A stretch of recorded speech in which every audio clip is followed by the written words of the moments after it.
Welcome to a new episode of Athletics for Life podcast. Here we talk about the skills and lessons learned through sports and athletics and what that means for living a long and healthy life. We interview a variety of guests, anywhere from former alumni to coaches to interesting people in sports. And today we're going to continue to talk about StrongFirst protocols and implementing kettlebells. Yeah, so we're very proud and honored today to have Jason Avelar on the Athletics for Life podcast.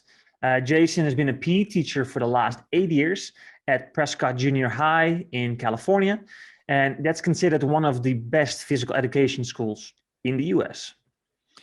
Prescott Junior High School was featured in the popular documentary, The Motivation Factor, which stressed the importance of being physically active and explored the unique program founded by La Sierra High School in the 1960s. Yeah, and Jason holds a Bachelor of Science in Physical Education from University of Maryland, as well as a Master's in Best Practices from the National University. He's been a physical education teacher for 12 years, high school football coach as well, junior high school basketball and track and coach for the last 8 years. He's also a blue belt in Jiu Jitsu, so a dangerous man. Jason wrote an article for StrongFirst, the School of Strength, called Strong Endurance in Schools to Strengthen the Next Generation. Back in episode 8, we had Brett Jones. He's the executive director of StrongFirst on the podcast. And he talked about how we can implement kettlebells in our athletic and PE programs. So this is kind of a follow-up to Brett's amazing interview, and we invited Jason on to share his story. Yeah, and what we try to push in Athletics for Life is also not only learning through sports, the life skills, but living a long, healthy, and fulfilling life is what we all strive for. And StrongFirst, the protocols, they have some great and very simple things that you can apply everywhere. And for everyone, whether you want to improve your general health or if you're a student athlete. Let's go over to Jason and enjoy today's show. Hey, Jason, thank you so much for being here with us today. I'm very happy that you take the time for us to share your story. I really enjoyed reading your article on StrongFirst. We had Brett Jones a couple of months ago on our podcast, the executive director of StrongFirst, and that was very cool, sharing his tips on kettlebells. And so my colleague showed me your article, and I was like, we got to get Jason on to share his story. So thank you for being here with us today. Oh, it's a pleasure joining you guys. So thank you for having me. Yeah, Jason, why don't we just start with a brief introduction, just tell people who you are, kind of where you're at in the world, and what you do. Okay, yeah. My name is Jason Avelar. I'm a PE teacher at Prescott Junior High School in Modesto, California. I've been teaching there for 8 years. This year's been crazy. We just finally started coming back and having students come back. So that just happened like 2 weeks ago. And we're still not at full capacity there, but students are starting to come back. Other than that, prior to Prescott, I've taught for 4 years, just kind of around the area, more of like the sports-based model. And like when I got to Prescott, I liked it. I thought it was awesome. But then then I was like, man, we're not gonna play sports very often. I don't know about this program, then, and I knew more about it, but then like once I got in it, it was like, man, this is insanely awesome. You see all these kids reach their goals on a daily basis and push themselves and push their classmates and the leadership and just all the awesome stuff we have that happen at Prescott. Basically, we just like the community that we build, and it was built long before I got there. I just knew right away it's an extremely special place. So I knew once I got there, I was like, yeah, I'm probably going to end up retiring here and hopefully stay here the rest of my career. So. That's awesome. You mentioned the sports-based model. You're talking about how in PE, like often you'd play sports and do kind of like, a PE lesson would be training for basketball. Is that what you're mentioning? Yeah, exactly. So, and early in my career, it's like, you go to this PE program, maybe stuff is limited. So like in sometimes one play I taught elementary PE and like we had to like share equipment. So it's like, hey, you're doing volleyball for 6 weeks. And it's like, okay, and you do that every day. And, you know, it's fun for a little bit. And if you're a kid that loves playing volleyball, like cool. But even after 6 weeks, even those kids get sick of it. But even then, if you're a kid that's not very good at it and don't really have a passion for it, you know, 2 weeks in, it's hard to get those kids to buy in and push themselves on a regular basis. And not just volleyball, but basically any sport, whatever you do, you're going to have students that are interested and students that are not. And then when you're doing that on a daily basis, it gets challenging to keep those kids motivated. But also too, for me, it's challenging for me to like be excited to go to work every day, because 2-3 weeks in, I'm just like, oh, I kind of feel the same as you guys. I'm ready to move on. So. And so then now at Prescott, it's different then, right? So what's the focus at Prescott? How does a normal PE class run? Yeah, so we're known as like a classical model, and it's a fitness-based model. And the way we run, so it's what I love about Prescott is like every day it's different in terms of our main activity, even though the beginning is the same. So typically, like students will come in, they got 5 minutes to get changed. If not, consequently they got all fours. They got a different warm up they got to do. That's harder than our normal warm up. But as soon as they get dressed and they get outside the locker room, they're expected. That's the expectation. They jog out to their warm up area, and they'll start warm ups. And what's so awesome like about our school and our community and what we build there is like, and it takes a lot of work early on, but like, you know, a month in, it's like the program kind of runs itself. It's like, you know, I'm usually in there with the kids until 5 minutes, getting the stragglers out. And usually, you know, I'll have a couple PE aides, which is ran by students. So I might have a student in the locker room. But as I'm going out to class, my students are already doing warm-ups. They're already doing all the routines. If some student, you know, if a student forgets like their part of their uniform, like their PE clothes or something, they got a different warm-up that's a little bit more challenging. What's cool is like, you don't have to remind them. There's already an expectation they go do it. And, you know, early on, it's like, hey, we'll double the consequences if you're not doing it. But, you know, for the most part, they know like, oh, I forgot my socks today. So they got to go out and do the numbers. So they'll be doing warm-ups as I get out there, and depending on the day. So for instance, we do 4 days where we dress out, and every Wednesday in the middle of the week, because it's the minimum we don't dress out. But in all those days, it's different. So for example, say my Mondays is my track day. So my students would run a 400 meter up to a 3 mile, depending, and we work our way up to the 3 mile. On a Tuesday, that might be my weight room day. So we do have a little weight room. It was pretty cool. We got some machine weights, some free weights, stuff like that. So we can teach kids just the basics of working out. So if they went to a regular gym, they would kind of know the basics, you know, and get themselves around. So our Wednesdays are a minimum day, and that's kind of like our informational day. So that's like when they write what they're doing for the week. And they, you know, if we have like fundraisers or sports events or anything going on, we can kind of promote that at that time. Also too, we do what's called like a locker check. So the students have to have everything. They got to sit like in an orderly fashion. They have to have everything, their clothes, everything like nice and neat and folded correctly and all that, and have like 12 to 14-year-olds doing that. It's a challenge sometimes. It's like, hey, you better learn how to fold. Your parents to teach you. You're going to learn here. Because like if it's not done correctly, they're going to have consequences. They'll have all fours. They'll get a grade cut or something like that. But also too, that's a chance. Like we double check their times that they ran or tests that we did in class. So it's a way like to make sure they're staying on top of their points and times and everything. But also too, like there's not a discrepancy, because if we weren't checking that a lot of times, maybe they might think they're like at 30 points when they're really like at 22 points, something like that. Thursdays, so that might be my open field day. So early in the year, you know, we'd probably use that as like an extra test day, maybe doing more like upper body tests, like push-ups, sit-ups, standing long jump. We do like a 50-yard dash,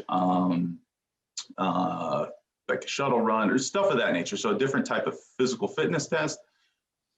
That might be, or then later in the year, that might change. So that might be my sports day where I have a field, an open field, like to play football or soccer or something of that nature. Then say Fridays are my gym days. So my gym day, early in the year, we're probably doing a sport like volleyball or basketball.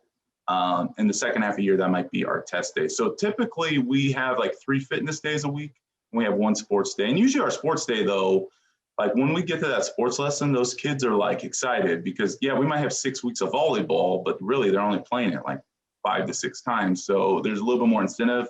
Even if someone that's not that excited about it, they're only doing it for 6 weeks, and usually you get those kids to buy in, at least get some effort in. So Jason, we talked with Brett Jones about the kettlebells and the benefits, the carryover, the what the hell effect, and he talked about how to implement it in our athletics programs and PE programs.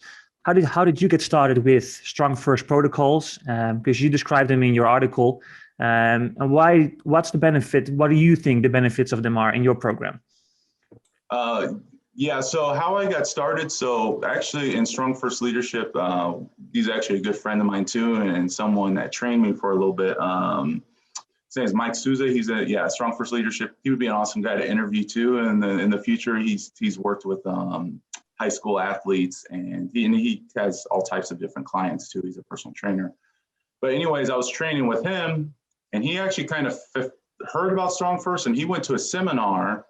Then me and my coworker, Alex Johnson, were training with Mike, and Mike's like, hey, I'm going to put you guys through this, and we're going to test your results and all that. So we went through the basic protocol 33, the snatch push-up protocol with strong endurance. Then, yeah, my numbers shot. I can't remember exactly. I want to say, I can't remember exactly what my numbers. I know my push-up numbers were like 22 push-ups before I wore out. Then I got up to like 34 push-ups without wearing out. Snatches, I want to say, I can't remember exactly what the test was, but there was definitely some obvious improvement in just like a short week period. And I was just asking them. And for us, we don't have kettlebells. And due to COVID, we were actually in the process, me and Alex were in the process of getting kettlebell or StrongFirst certified in kettlebells. We were going to do that I think like September or something, but due to COVID, everything got shut down. Yeah. But we're planning on doing that and bringing kettlebells into Prescott and doing the protocols with kettlebells with our more elite athletes, but also too, we're going to start bringing kettlebells into our general population, and maybe not all kids can properly do a swing or a snatch or something, but we're going to start off with a goblet squat and like carries, like farmers carries and stuff of that nature, and deadlifts too. We're planning on implementing that into our weight room. So the plan is to bring kettlebells into Prescott. Hopefully in the next year or so, I'll get kettlebell certified and we can bring that aboard. But talking about the strengths and advantages, I mean, teaching kids how to do a swing or how to carry weight at a very early age, we could be extremely beneficial. Just us doing the protocols with push-ups. So I changed it for them since we didn't have weights. We did push-ups and we did sprints. And I mean, the numbers were just insane and really just across the board. In that article, I talked about more of like our elite athletes. That's who I had most time with. Then all the, the program's mainly meant for elite athletes. You got to be able to do push-ups and be explosive and stuff of that nature. So they saw huge improvements. But as the year went on, we started bringing in more of like, not necessarily our average, maybe our above average athletes, and they started seeing big improvements as well. What are your thoughts about potentially kind of recreating that at another school? I know you had mentioned that you have a good culture at Prescott, and it's kind of it was built before you got there. How would this work to kind of transplant it from kind of what you're doing and do something similar like at Jeff or my school? And then what tips would you have for trying to do something like that or start something like that? Yeah, the main thing I would say is definitely if you can get admin and get their approval, I think that would be huge, having like just strong backing from admin. That's how it started at Prescott. I just know we had an administrator that was just awesome, and he was all on board with us building the program, or Mark Wilson, the original PE teacher at Prescott, was like in the early late 60s, early 70s. He did everything. I mean, they built the structures, all that stuff to build it. So having strong admin is extremely important to back it up. I know my coworker, Alex Johnson, is actually working on like more of like a youth program. So try to build a program early. So he's trying to do like a K-8 program, but mainly, or K-6. So it's kind of building the building blocks so you can start it. Then everyone can see the benefits. So admin can see the benefits, the parents can see the benefits of their kids going through, you know, a more difficult, more challenging program, and then take that on the junior high.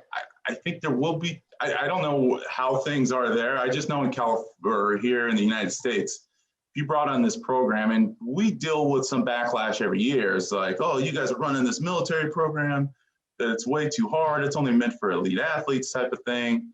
But usually once that initial phase goes through and the kids, their self-esteem grows, even the, you know, are slower, not as athletic athletes, they see constant improvement throughout the year. And their parents see that. They see them becoming just more, just self-confident and more disciplined. And that carries over in the classroom. So some kids maybe that struggle with grades, that, you know, and then now they start getting good grades and stuff like that because they're starting to learn that like hard work actually pays off and they can see the benefits of it. But yeah, I think the main thing is if you can get admin support, if you can build parent support somehow and say, hey, this is going to be a challenging program, but I guarantee your kids are going to get a lot out of it. And we will show you the results and we'll see that in a short period of time.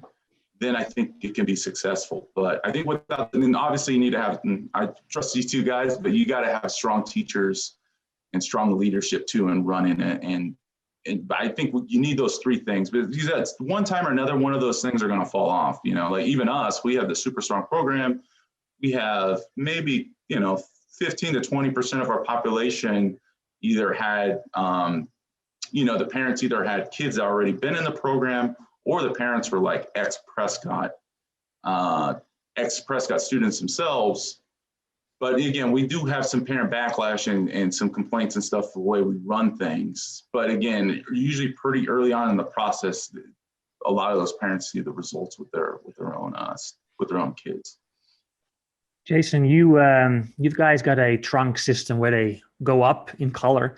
I can see already the backlash I would get for that program from parents and my admin. What do you guys do with some of the students that don't go up as fast, or they cannot reach certain levels? Do they still get valued for the progress they've been making? Can you talk a little bit about that whole process? Yeah, absolutely. And the trunk program is awesome, and that's what we're known for. But to me, that's a very small percentage of our program. Honestly, on a good year, we might have 20 or 30% of our population actually get their next color trunks. Our program is actually built on doing your personal best. So for example, say we run a 400 meter, and first time we run that, student gets a 2 minutes on that, and in our test, the boy or girl, that wouldn't be any points. But the next time they run it, say they run 158, so even just 2 seconds faster.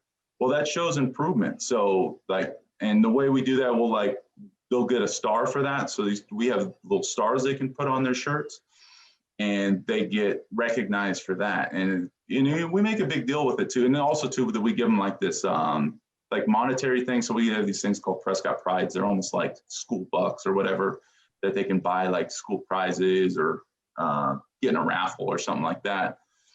But then a big part of that is the kids are seeing their personal improvement. So a lot of kids, some kids will buy into the stars, and it's pretty cool. They'll make cool designs on their shirts and stuff of that nature.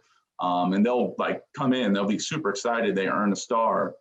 But also too, I think a lot of it, some students are just excited to push themselves. They never come in for a star, but they see the constant improvement throughout a year or 2 years. And, it's very beneficial. And then also too, we have a most improved award and it's only for 8th grade students. So students that came their 7th grade year into their 8th grade year. And it's insane every year to see how much these kids come along. I remember one year we had a student that his first mile he ran, he was a hardworking kid. He ran something like a 14-minute mile. then as an 8th grader, he was like in like 6:10 miles. So he made like an 8-minute improvement on his mile time. I was like, oh, and that's like a regular basis where these kids are making these just massive jumps. But again, you just give them a little bit of success, and then their self-confidence goes up, then they realize like, hey, I can do way more than I was capable of. Do you find that you've got a little bit more buy-in with maybe some of those athletes that aren't as athletic, or some of your students that aren't as as traditionally successful in a PE class with this system compared to like a sports-based one?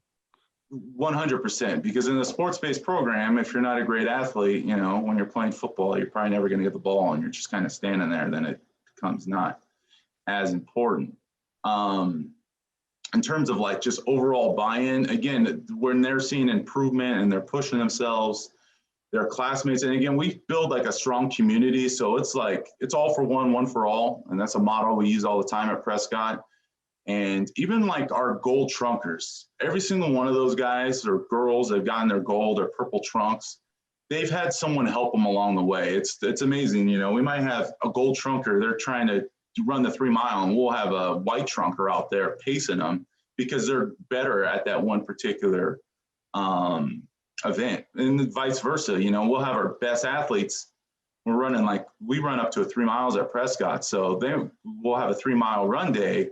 Our best athletes, they'll bust their tail, they'll get done. They'll get like a 4-minute time, not 4-minute, but 4-point time on their 3 mile. They might go get a sip of water, and then those kids are back on the track helping their classmates that aren't as advanced as them. But those, sometimes those kids are running probably 5-6 miles on a given day because they're back on the track helping their classmates finish their mile or 3 mile run. So we build that culture where they constantly help each other, but they also push each other to do their very best. And it's like a positive peer pressure, because you got everyone buying in. So the one or 2 or 3 students that don't buy in, they stick out like a sore thumb. And a lot of the times we can get those kids to eventually buy in.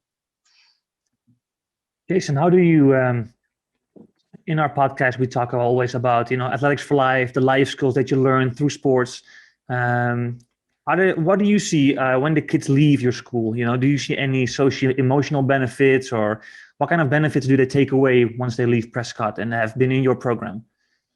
Yeah, we see a lot of students that actually take on like leadership roles. They join. We have like FFA with the Future Farmers of America, FBLA, Future Business Leaders of America. A lot of them will join like debate teams, because also too, like, yeah, we do sports and stuff at Prescott, but one thing, like, what's awesome about us is we basically kind of run the school culture of our school. So we kind of run discipline, all that, and teachers know that.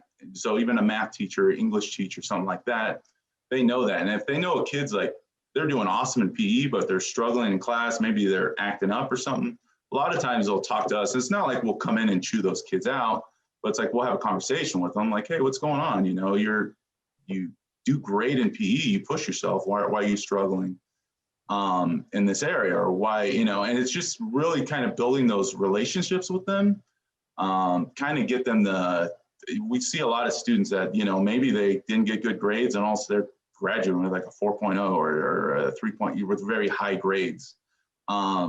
So a lot of them do go into leadership roles. Also too, you're talking about kids that go, it's kind of funny every single year, we'll have students that maybe didn't push themselves as hard as they wish they did at Prescott, or maybe we're kind of mess around, goofballs in a sense. But they'll come back and be like, man, I really miss Prescott PE. I wish our PE program, I wish we did this in high school. Can I come back? It's like, hey, you had your chance.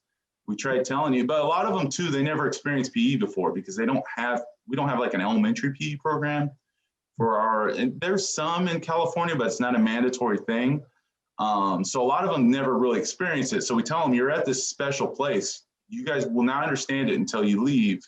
And they always come back. They're like, oh my goodness, I wish I would have pushed myself. It's like, we told you, but hey, maybe take the experience you learn at Prescott and try to build with that. So. How have you handled the shutdown? You said you're just recently coming back. What did you do to kind of adapt your program or to help the kids when they're kind of stuck at home and with all the uncertainty and stuff? What did you do and how did you kind of face that? Yeah, gosh, well, I would say it's more difficult on me than maybe them. I don't know. Just not being around, like just kids constantly reaching their goals and pushing themselves. But in terms of what we did, we actually, I don't know if you guys have heard of Original Strength. Me and my coworker, Alex Johnson, kind of went off the Original Strength model, which basically Original Strength, it's really cool. And it's ran by Tim Anderson and Danny Almeida. Basically, it's like their motto is pressing reset. So, and I actually have a 1.5-year-old daughter, but basically what it is reteaching our basic movement skills we learned that are hardwired in our brain as babies. And watching my daughter develop, I know exactly she did all these things. So from head nods to head turns to getting up on your elbows and just doing it, or just getting that position, to crawling, to all types of just like body weight things, but things that we do naturally as babies. But press and reset and teaching kids how to do that. Not only we did that, we've done that in our PE programming too, and see huge improvements in kids, especially in terms of like upper body lifts, because when you're doing crawling, you're connecting both sides, plus they're pretty difficult exercises. And we see really a lot of improvement, not just like in upper body, but also running, because you're working on coordination, keeping proper body alignment and stuff of that nature. But a lot of it, we did focus a lot of OS with Original Strength. We did do some of the strong endurance protocol as well. I did that a little bit, especially after my article came out and the school talked about it. We did that with our students in class as well. So, but it was mainly that following that OS model, then doing just a lot of body weight stuff just on Zoom. And nowhere near the buy-in as a normal PE year. But, we did get kids that came back and worked hard. And actually, some of those students are actually seeing the benefits now as we're starting to retest kids and stuff of that nature. We get a few in our podcast too. Sorry, we talk to alumni who went to our schools. It's always great to talk to them. And some of them went to the Navy, to Annapolis. From Mongolia, they represent Mongolia at the Navy Academy in the US. We have some kids who go to West Point. Could you share a success story with us from some of your students who went off and did some great things when they left Prescott? I'm trying to think. Yeah, I know I remember a student, Shannon, she was like on the debate team in her high school, and she went on and like kind of national level in terms of debate. And that was probably one of the hardest kids I've ever had at Prescott. In that level, I know, and again, I've only been there 8 years, so my students, I don't have students have even graduated college yet. I'm trying to think. I know, like I have one of our ex-soccer players, it's like, he's like starting to do like professional soccer, or starting to go through the ranks of that. The student Alon competed for the Boston Marathon. So yeah, in terms of my students, again, they're all still pretty young and they're going through their career. They haven't got to their career yet, so it's kind of hard to know with a lot of them. I know too, but at Prescott, we've had like Olympians. I think we want to say like 3 or 4 ex-Olympians. I know we have a gold medaler, say Erin Cafaro. She was in rowing.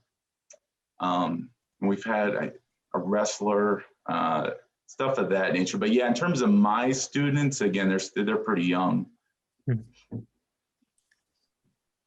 How do you see it, kind of what you're doing in PE translate into kind of sports and their success in, maybe sports in the middle school level or even the high school level?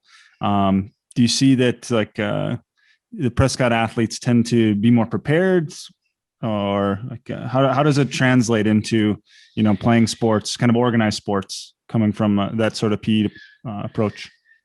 Yeah. So in terms of like our students, I coach basketball, track. So usually, like sports wise, we do very well in sports. Mainly, like we usually do well in basketball,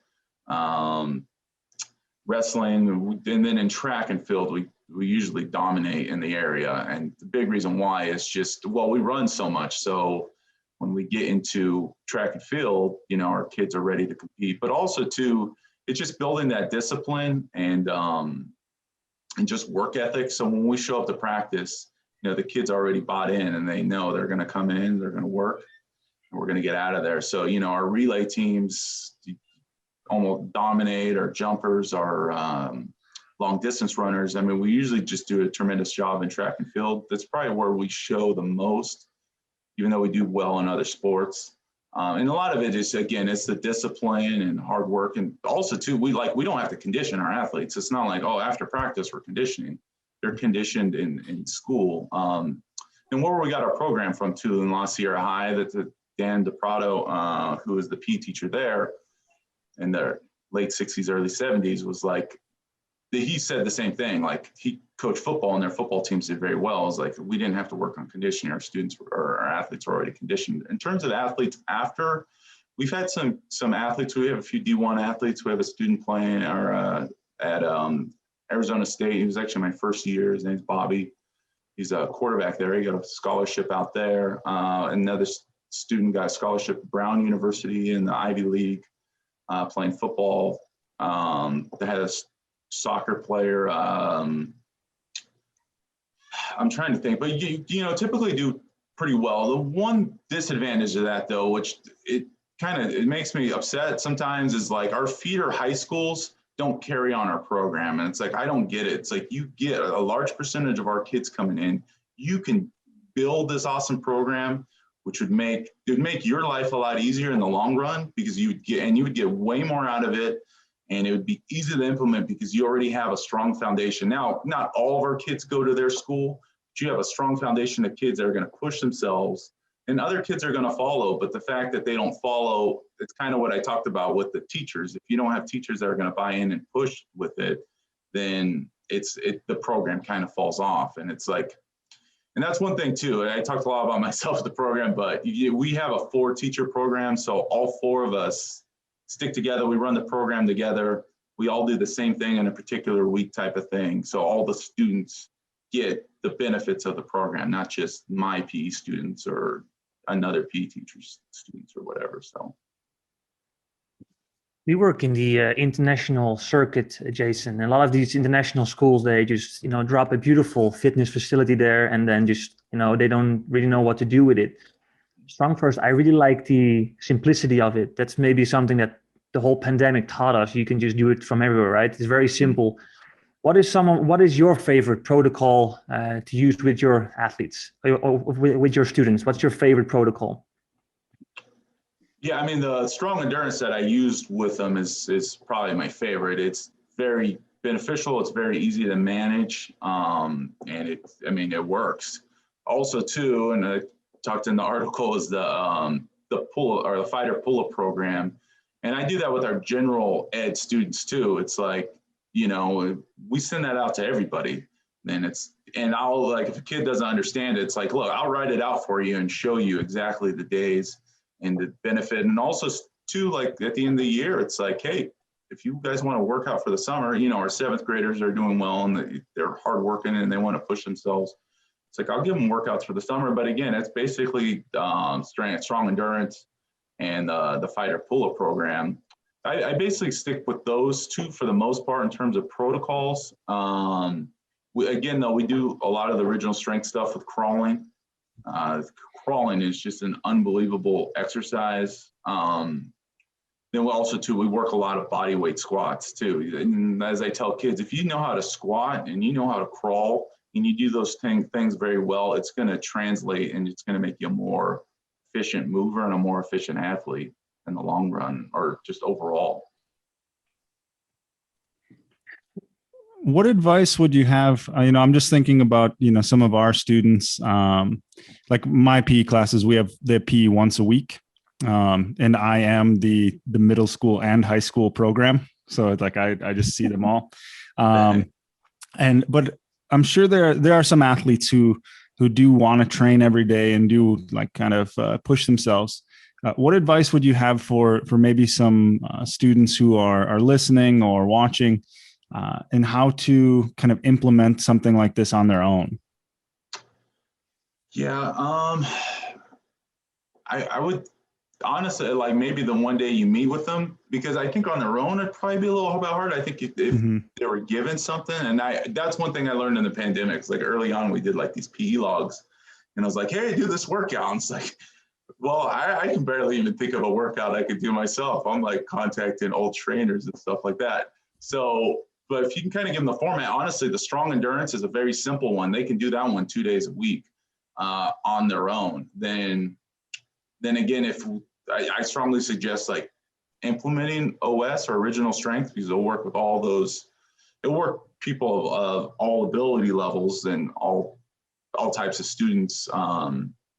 And maybe they have an original strength day where they're working on just body movement, rolling, stuff of that nature, but implementing a lot of crawling and stuff like that. And then, then you can do like push-ups, sit-ups, some calisthenic type of stuff. Then maybe one day it's just all mobility. So you're doing a lot of stretching and stuff of that nature. So, but that I would strongly suggest, kind of going maybe original with strong endurance and doing that 2 days a week, then implementing some original strength too is going to be a lot of mobility stuff too. So even though they're not staying in a static stretch, they're going to get a lot of mobility benefits by doing a lot of the movements. Okay. Jason, I was talking to my PE teacher last week, and in your article you wrote about your advisory class, and he wants to implement something like that. Get the kids moving in the morning. Can you talk a little bit about your advisory program? Because I found it very interesting in your article. Yeah, it was awesome. So, and honestly, for me, is like so what happened was like, they threw this class at us and they're like, oh yeah, you have to make your own curriculum type of thing. So it's like, we're doing sports, and I was like, man, then after doing that protocol with Mike, it was like, okay, shoot, let's try this. So, but yeah, it's a 33-minute class and works perfect with strong endurance because the workout takes about 28 minutes. So it's like, okay, I do roll real quick and let's go, Then we had the space. And also too, I talked about 20-yard sprints. We did some different stuff too. We did like uphill sprints, downhill sprints at times, and stuff of that nature. But in terms of, if you can build in maybe a 30-minute area in class, where they just go through the movements, and they can do it in their school clothes, or it's like our students didn't dress out for it. Then we did that 2 days a week, but also the other 2 days, that's where we did a lot of the fighter pull-up program stuff. But also we did some other things too. Like I would do some of the tests. So we had like ladder, or also known as monkey bars. It'd be like, hey, do it as fast as you can, mainly to get the rhythm technique and just like the explosion of it. And also too, that really helped with like their ladder movements. I don't know if everyone could do that, but in terms of the class, I think if you can build that maybe 2 days a week for your students, I think that would be beneficial as well. Is that class in the morning, or is it just, what time is it at the day? Yeah, good question. So it's towards the end of the day. It's been played around, but as of now, in the last few years, it's towards the end. So it's the second to last period of the day. And what it's designed for, it was like, if the student's struggling in math or struggling in science or whatever, they can go and get extra help in that class. Well, you have a bunch of kids that aren't struggling in anything. So to try to give them, something to work on. So students actually pick the class. Then I was able to handpick some of those kids, especially early on, because we had to get more of our elite athletes in it. I couldn't have a student that couldn't do a push-up in the class, or it wouldn't work, or it just wouldn't be beneficial. Then it would kind of be more of like a disturbance more than anything. So, So yeah, I don't know if I totally answered the question. Yeah, that's great. Yeah, so we are trying to our advisory is mainly in the morning. So I think these principles are so simple to do any time of the day, actually. And so yeah, that's great to implement. And all the students watching right now, and we're having all the fighter pull up, and I put everything in the description to get some more information on these programs. You talked a little bit already about getting some kettlebells for your school. What is the next step for your program? What do you would like to go to the next 5 years? What do you would like to implement? Yeah, great question. So the next thing, that's it. That's part of it, is I want to get the kettlebells and start doing strong endurance with kettlebells. Not just strong endurance, but teaching like get-ups, some base simple stuff, maybe like windmill stuff like that, to get our more advanced students, and maybe start progressing that more into our weight room. Also too, I want to add more like club type stuff, especially with the pandemic. We have like small businesses that, got hurt and stuff. So, and I love your guys' motto, athletics for life, is like, we want our students to be lifelong participants and be physically active, not just with us, but hey, find a passion in that and do that the rest of your life. So I've been talking to our teachers recently, is like, hey, maybe, because we always do, so at our school, we do a weight room day, or excuse me, wrestling day. So, and wrestling, that's one of our sports we do at Prescott too, but we'll do like a wrestling demo, and we'll show kids like double leg takedown and sprawling, and we'll have them like wrestle against each other. And these kids are like, oh, this is awesome. I wish we did wrestling. Then with that, like, I wanted to like add like a local jiu-jitsu day. So maybe have like, a trainer at a jiu-jitsu gym or a professor come show up and, maybe work some basic stuff. Maybe we're not working submission, stuff like that, but just to learn like jiu-jitsu. Maybe a student will find a passion in jiu-jitsu. Have a yoga day. So have, a small business that owns a yoga studio, same thing, have them show up, and maybe we'll find some students that are passionate about yoga and maybe join that studio in the future, or their parents will join. So trying to add more stuff like that to get more students to find their passion. So, they might not be passionate about running, but they're passionate about working out, or they're passionate about jiu-jitsu or wrestling, or so trying to implement more of like our community. Also too, just kind of, I don't know, with the whole Black Lives Matter and with police and stuff like that, trying to involve like our local police, kind of bring them involved. Maybe we do like a charity basketball game type of stuff, build more community, not just Prescott, but our community in Modesto, try to build that and make that stronger as well. Yeah, and especially after this whole COVID situation, the lockdowns, and especially for our international schools, we're very like in a bubble sometimes. So I'm definitely looking next year to get some of these people in our school to connect more with the community, especially because Mongolia is a fighter nation. Wrestling, jiu-jitsu, judo.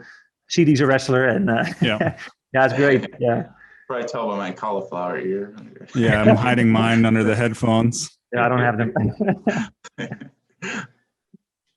Yeah, it's no, that's great that you kind of expose kids to that, because even thinking back for me, Jeff mentioned I'm a wrestler, but I didn't start wrestling till I was in 9th grade, and it was just kind of an off the mark or off the cuff suggestion from a friend of mine who's like, you'll stay in great shape for wrestling. I was a runner, and so I just started wrestling to stay in shape, and then kind of found my passion and went on to college to wrestle. And then when I was looking for international jobs, Mongolia offered me a job. First thing, typing Mongolia into Wikipedia and Google is like, they love wrestling. So it's like, yeah, I think I'll go there and try it out. And so, yeah, hopefully some of your kids have a similar experience, and not necessarily with wrestling, but just being exposed to different things and finding their passion.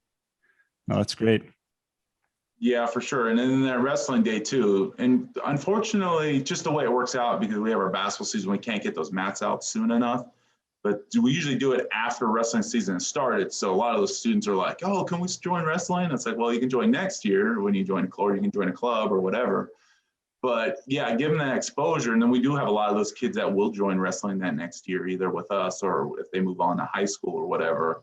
But then I'm thinking, like, we add jiu-jitsu, it's like, well, maybe our wrestlers that don't have, maybe they can't join a club, it's too hard or too expensive, they can join a local jiu-jitsu gym, it's going to make them better at wrestling. Or someone might not really care for wrestling, but then they see an avenue of jiu-jitsu and they're like, oh, okay, that's cool. But really just trying to give them as many exposures to fitness as possible. And so they stay active for the rest of their lives. Jason, we're going near the end of our interview. We don't want to take too much of your time this lovely afternoon for you. What is the easiest way to implement some of your protocols, techniques that Prescott is doing for any schools, ADs, or coaches watching right now, PE teachers? What are some of the simplest things to start with? I'm trying to think simplest. So the number one thing you got to do is you have to have a high standard. You can't start easy, then work your way up. It's got to be the opposite. It's got to be hard. And you got to let them know, like, we tell our kids first day, you're running a 3 mile this year, and like, oh, what? But it's like, you're going to do it and we're going to build you up to it. We guarantee you, if you listen to us and work with us, we're going to get you there. In terms of easy, again, the buy-in in terms of just building that strong community, we do not put up with any type of bullying or like making fun or anything, because we're all at different levels. And basically just kind of building that community. I don't know if it's necessarily, it's not easy at first, but as soon as you get it built, it becomes easy. I always feel like second half of the year, I'm walking out to the roll to doing warm-ups, and it's like, what am I doing here? These kids, they can run this class without me. And they honestly can. Like, if I wasn't there, they would probably, if they knew what they were doing, someone would take charge and they would run the class. But really, it's just building that strong culture. But again, having those high standards early on, because, students are always you have those high standards, maybe some students down here. Well, the student down here, our program is going to work much harder than a student that the program's way down here, then they're going to try to find a shortcut, but that's why I strongly suggest is just building that strong foundation early with, strong standards. Then again, building that community. Hey, we're all for one for all. We're all here to help each other type of thing, and like early in the year, that last student that's running the 400 meter, the whole class is cheering for him. And then it starts with, I'll say, hey, let's cheer for them. And then our leaders will cheer for him. And, we might have some students that'll go run back out there and they'll run with them and stuff like that. But building that strong culture, again, it builds confidence throughout. And that goes with everything, not just our run days, but that goes with our weight room days, our workout days, our sports days, especially too, the super unathletic kid that's not playing, doesn't get the ball very much. Well, in our class, they do get the ball because they're part of the class, and the students, it's not like we have to get on them about it. They just know, it's like, hey man, let's build this kid up. Then all of a sudden you got those kids working hard and stuff of that nature too. We had a great, sorry, CD, we had a great talk. Jeff, yeah. But we had a great talk with Dr. Richard Young on our previous podcast. He's a sports scientist. He works with the New Zealand national team. And he was talking about this, ownership, self-awareness to become a high performer. And that's exactly what you're describing right now, that support system around them. The kids become their, peer coaches almost. And then the self-awareness and then that inner drive. That's great. That's great to hear. Yeah, really cool. One thing too, I was just popped in my head too, is and to give them so they can see their improvement. So we give them point charts, but also has like a running log and a test log. So they keep track of all their runs and tests. So giving them a visual too will make it easier, because, if they ran like me, I have no idea. I don't remember my mile times, and I couldn't have told you when I was running the mile what I got the previous mile. But having that visual, that's also going to give them a little extra motivation. So now they can see their improvement. It's like, whoa, I made the 2-minute difference on my mile time this year, that type of thing. So I think that's important too. So if you can somehow give them a visual in one way, shape, or form, I think that helps make it a lot easier. And it helps them see that progress too. So how important are those Wednesdays? I'm just thinking, you mentioned Wednesdays are the writing days, right? Mm-hmm. And yes, it's like our informational day. Yeah. So is that where they kind of go through their times and they can see those trends? Because Jeff mentioned Richard Young, and one thing he mentioned was like your personal diary and writing out like what went well, what didn't go well, and how that can really help kids or help athletes. kind of see the big picture. So I'm just curious, like, how vital are those Wednesdays for you? Maybe the days where they're not doing anything. They're not physically active, but they're writing it down. They can see, okay, my mile time's gone down, or my push-ups have gone up. I'm I'm just kind of curious at how big of a role those play for you.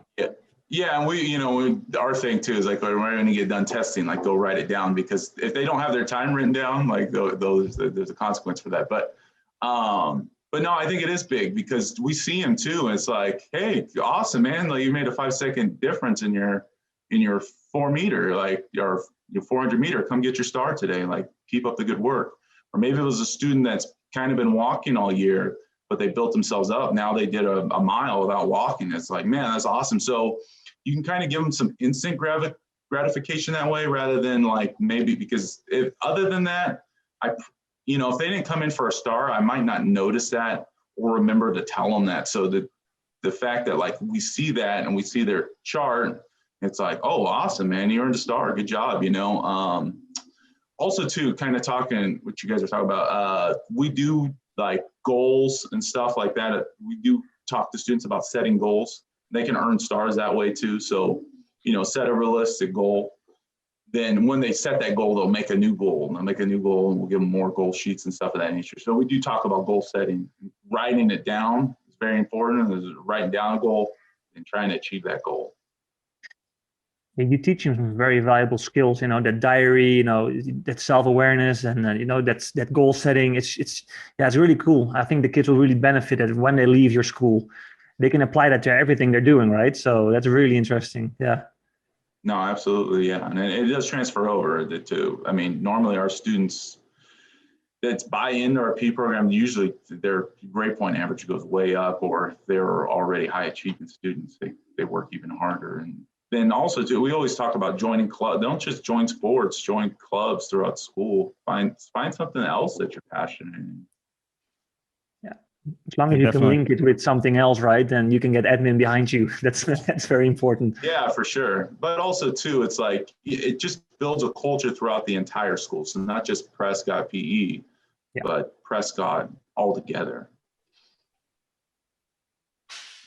No, that's great. I think that's a great spot to kind of wrap it up too. Do you have any closing words, either for young athletes, or tips, or anything that maybe has been on the tip of your tongue but haven't had a chance to share?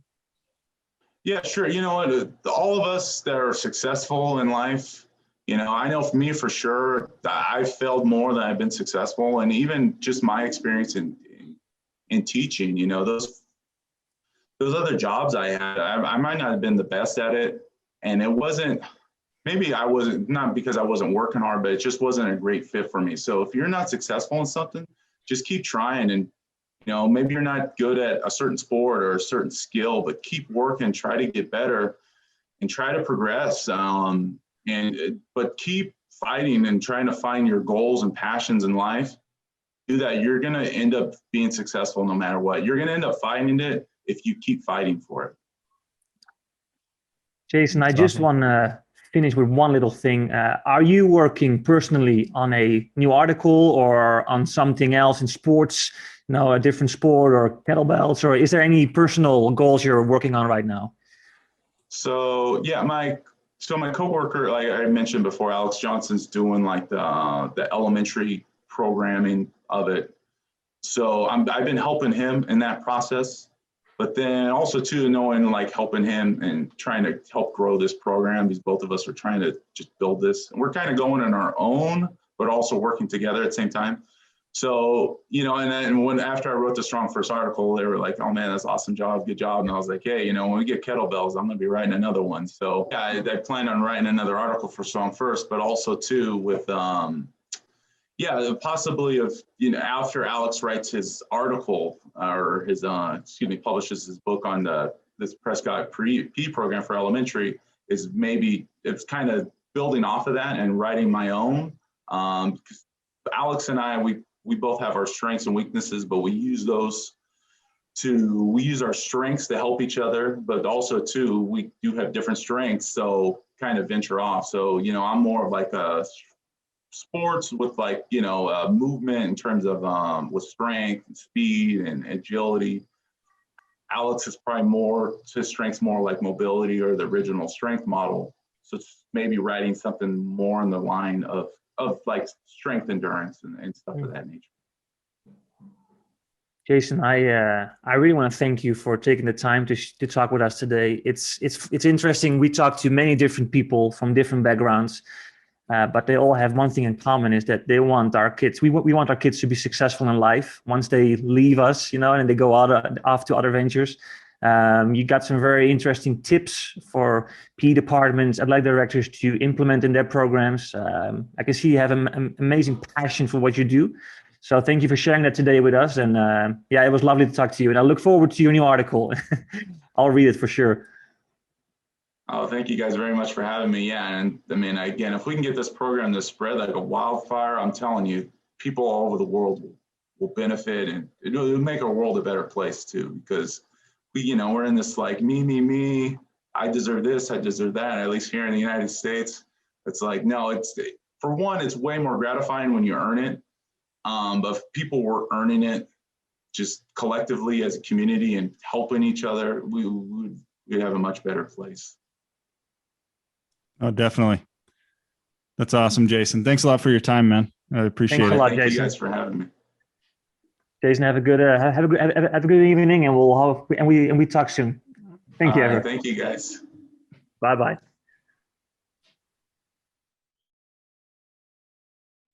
All right, we just finished up our interview with Jason Avelar, a PE teacher at Prescott in California, and it's an awesome interview just about his program there and what they're doing in their PE classes.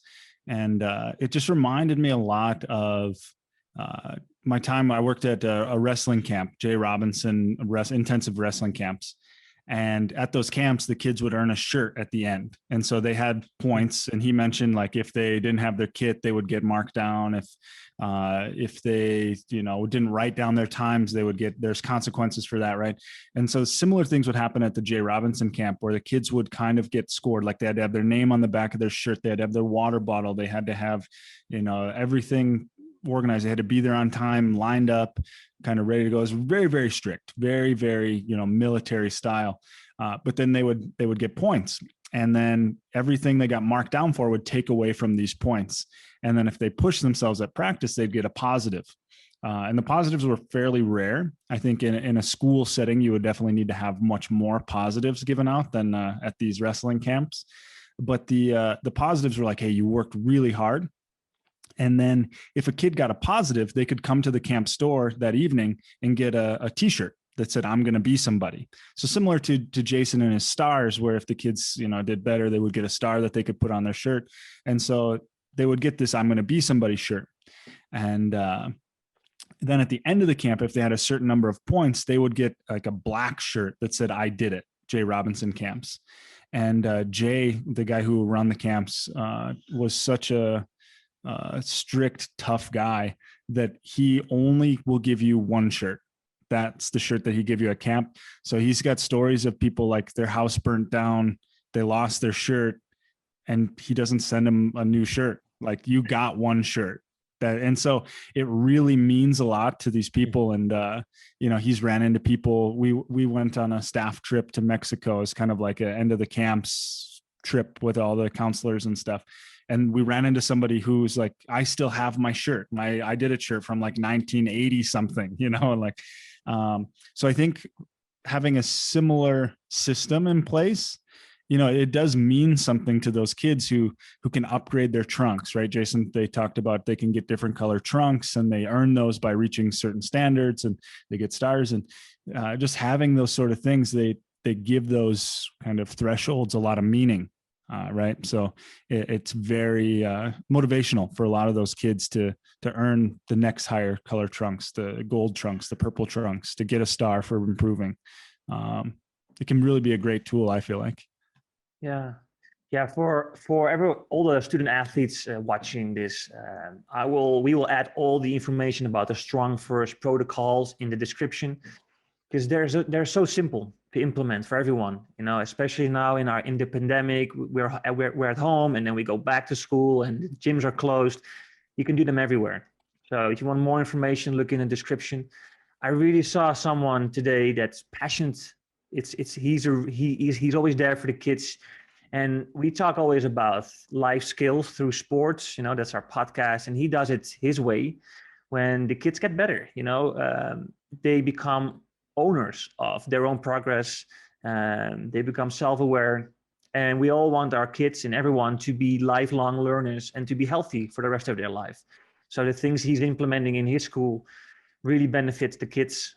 We got some great tips on how to implement it in our schools, how to get the administration behind us, the benefits, the social, emotional benefits for the kids.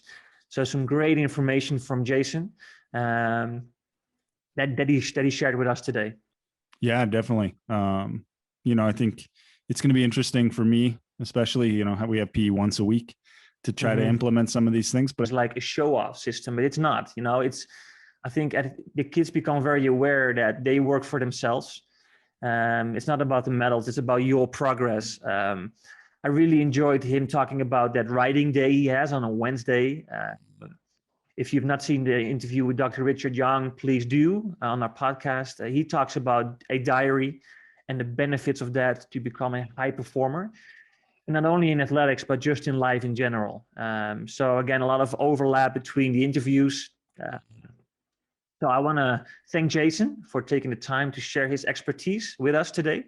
I hope you got something out of it. And yeah, thank you, Jason. It was a great interview. Yeah, thanks, Jason. And thanks to everyone who's either watching or listening. We are up now on Apple Podcasts and should be up on Google and Spotify sometime soon. So if you're watching on YouTube and you'd rather listen on a podcast, check that out. Or if you found us on podcasts but would rather see what Jeff and I look like in real life, you can find us on YouTube, Athletics for Life.